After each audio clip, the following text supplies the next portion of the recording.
Hallelujah. Good morning. Happy Republic Day.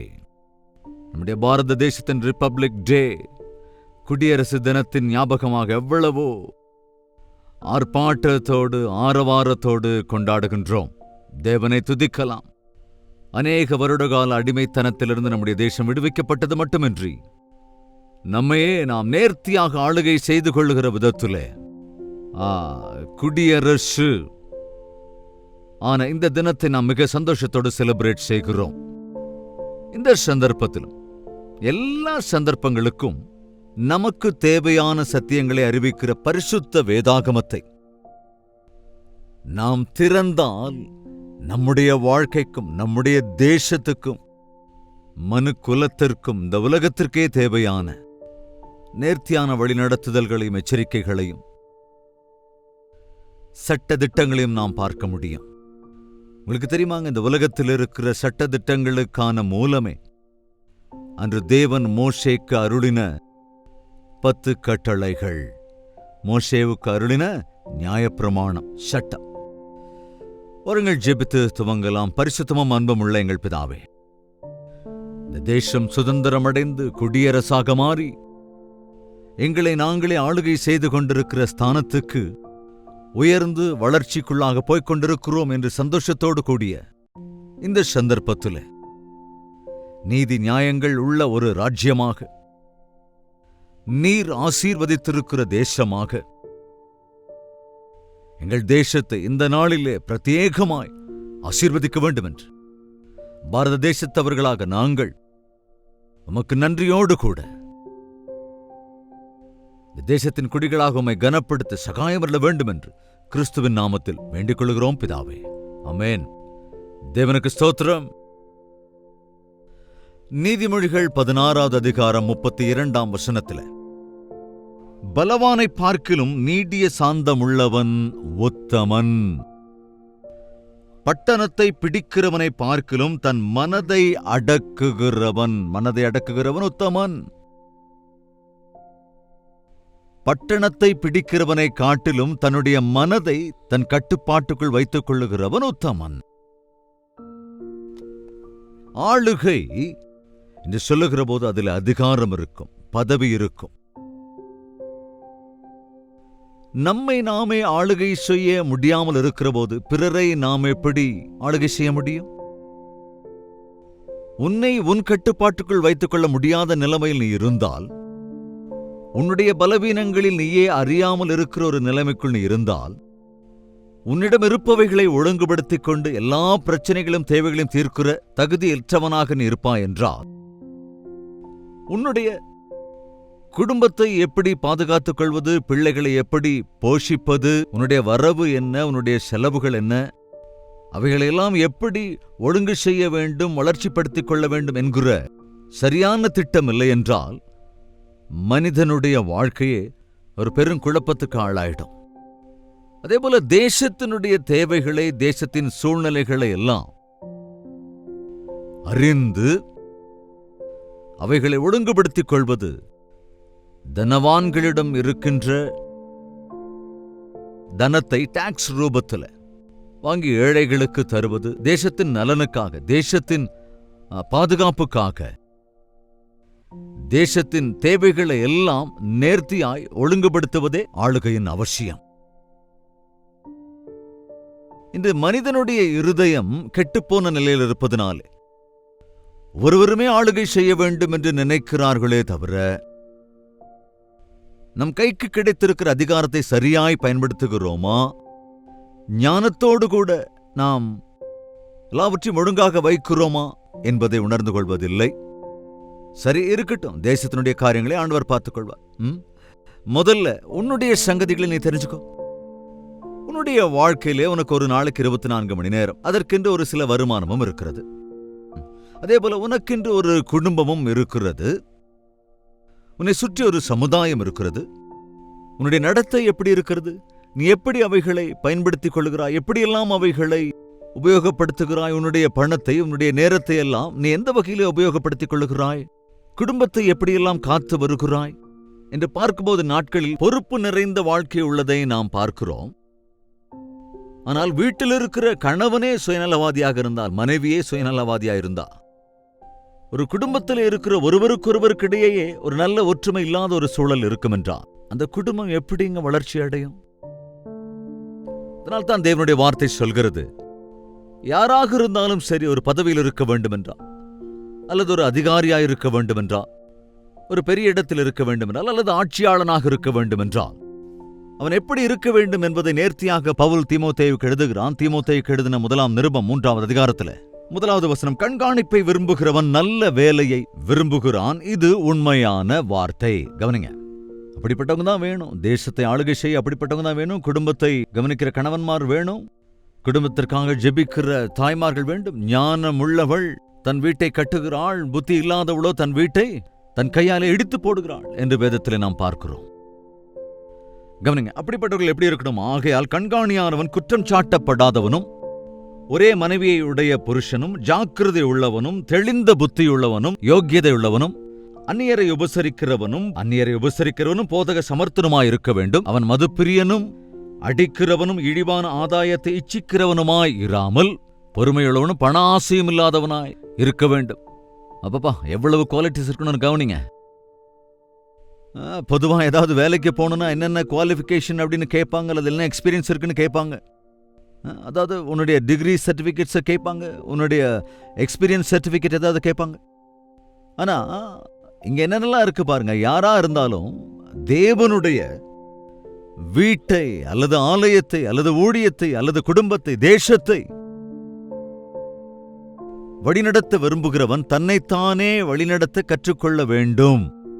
குற்றம் சாட்டப்படாதவனா இருக்கணும், ஒரே மனைவி உள்ளவனா இருக்கணும், தான் முன்மாதிரியா இல்லாம பிறருக்கு எப்படி புத்தி சொல்ல முடியும்? தெளிந்த புத்தி உள்ளவனுமாய் இருக்கணும். அப்புறம் யோக்கியம் உள்ளவனா இருக்கணும், அந்நியருக்கு உபசரிக்கிறவனா இருக்கணும், மதுப்பிரியனா இருக்கக்கூடாது. குடிகாரன் கையில நாட்டை கொடுத்தா என்னங்க ஆகும்? அதோட யோக்கியனா இருக்கணும், மரியாதையோடு.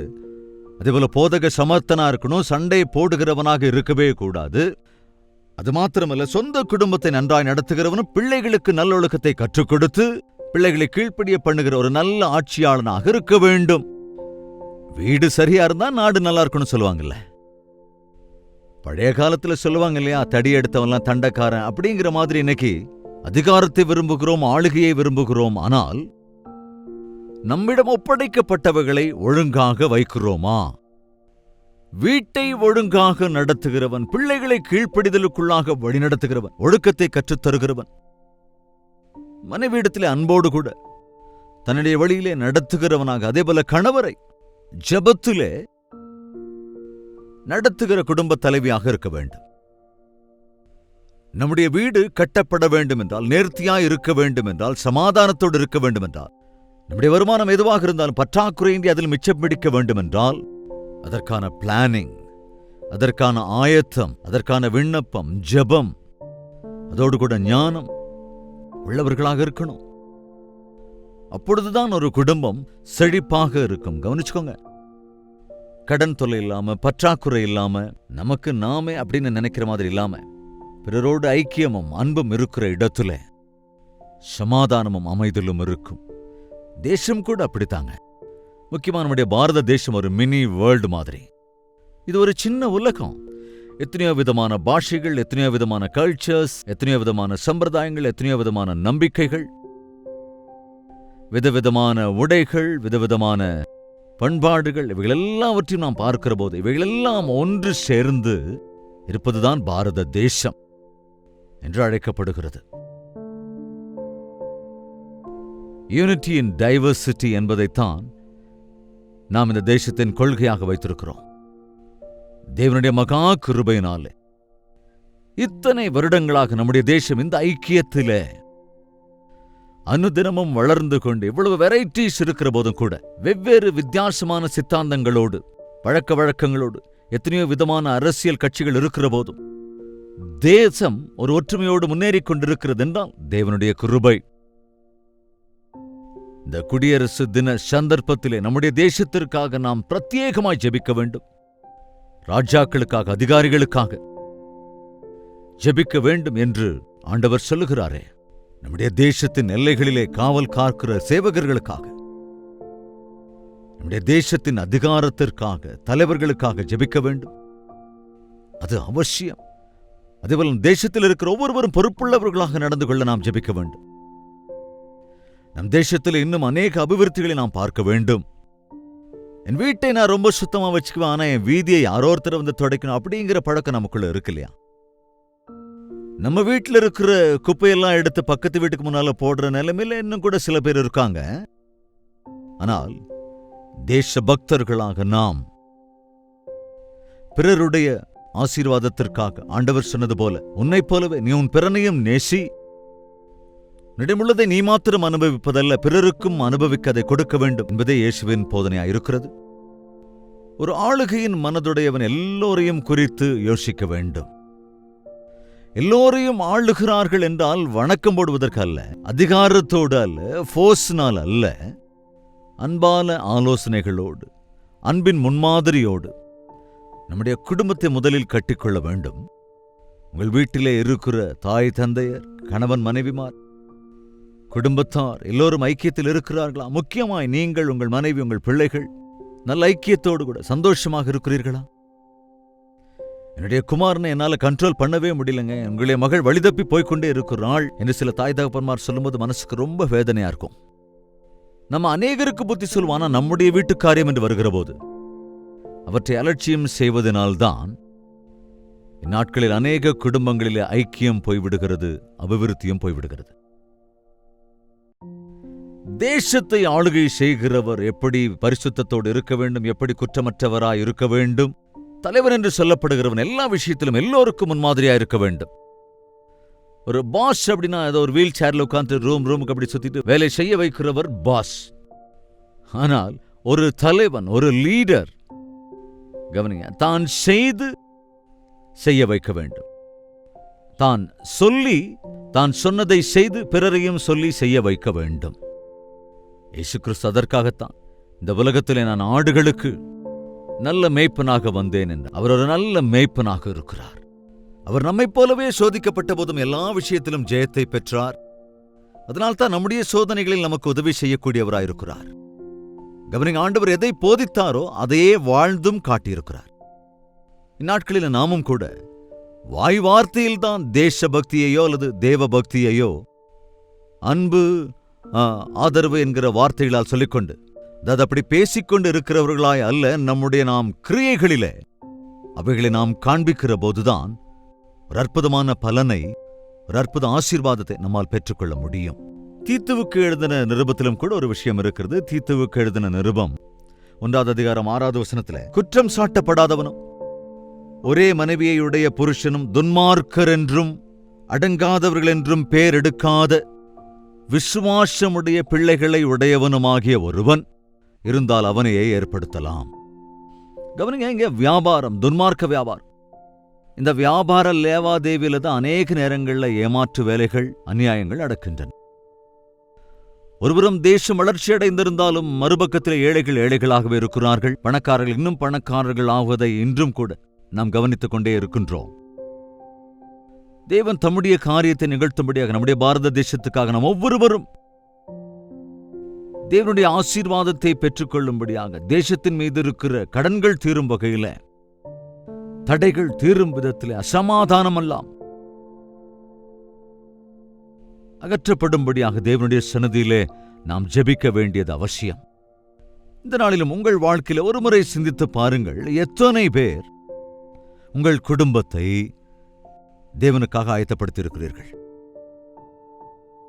கணவன் மனைவியாக நீங்கள் இருவரும் ஒரு மனதோடு கூட தீர்மானங்களை எடுக்கிற போது, பிள்ளைகளின் எதிர்காலத்தை குறித்த விஷயத்தில் அல்லது தேவை இருக்கின்ற விஷயங்களில், உன்னுடைய வருமானத்தை குறித்த காரியங்கள், உன்னுடைய நேரத்தின் அடிப்படையில் நேர்த்தியாக அவைகளை அரேஞ்ச் பண்ணிக்கொள்ளும் போது, ஆர்கனைஸ் பண்ணிக்கொள்கிற போது, அல்லது சமமாக எல்லாவற்றையும் நீ உபயோகப்படுத்துகிற போது நல்ல வளர்ச்சியை காண முடியும். இல்லாவிட்டால் எந்த அளவுக்கு வருமானம் இருந்தாலும், எவ்வளவு வாய்ப்புகள் இருந்தாலும், எதுவுமே இல்லாதவர்களைப் போலத்தான் ஒரு நிலைமை இருக்கும். இந்த உலகத்தில் அநேக தேசங்கள் உண்டு. சிற்சில தேசங்களிலே தரித்திரம் என்னும் இருக்கிறது. அங்கே அதிகமாக பணத்திற்கு, மணிக்கு எந்த மதிப்புமே இல்லை. எங்கேயோ கேள்விப்பட்ட 3000 ரூபாய் ஒரு காஃபி அப்படின்னா பிரிண்ட் பண்ணிக்கிறாங்க அன்னைக்கு 3000 ரூபாய் நோட் அப்படின்னு. 10,000 ரூபாய் நோட்டு இருந்தா கூட ஒரு சின்ன பொருளை கூட அங்க வாங்க முடியாது.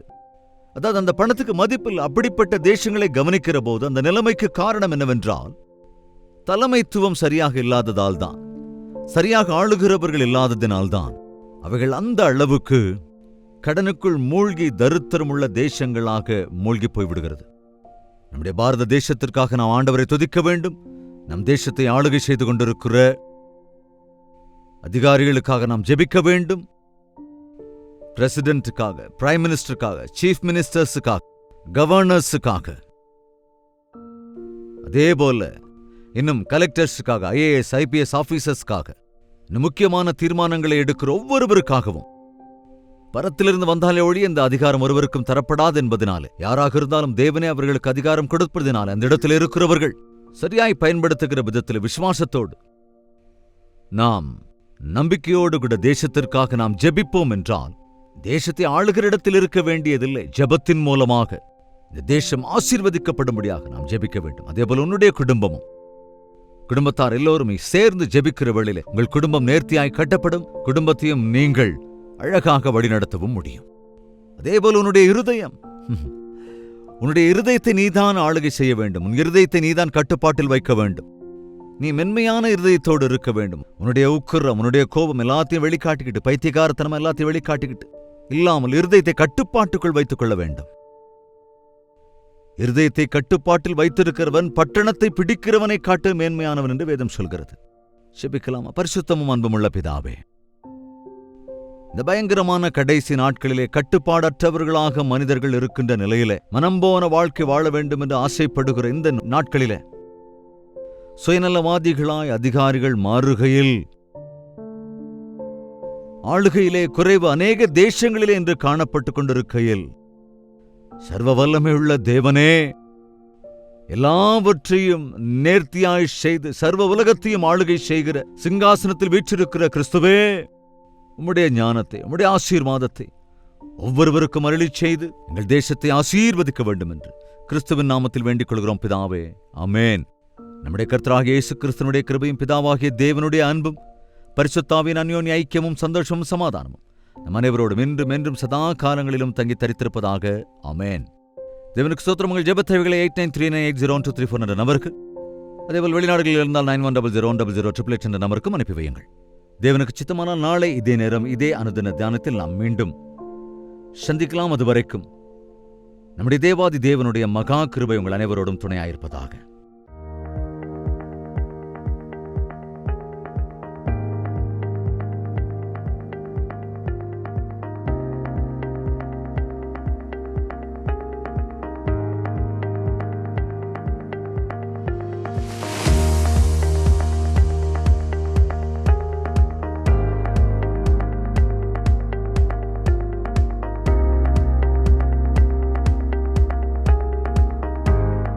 ஹல்லேலூயா.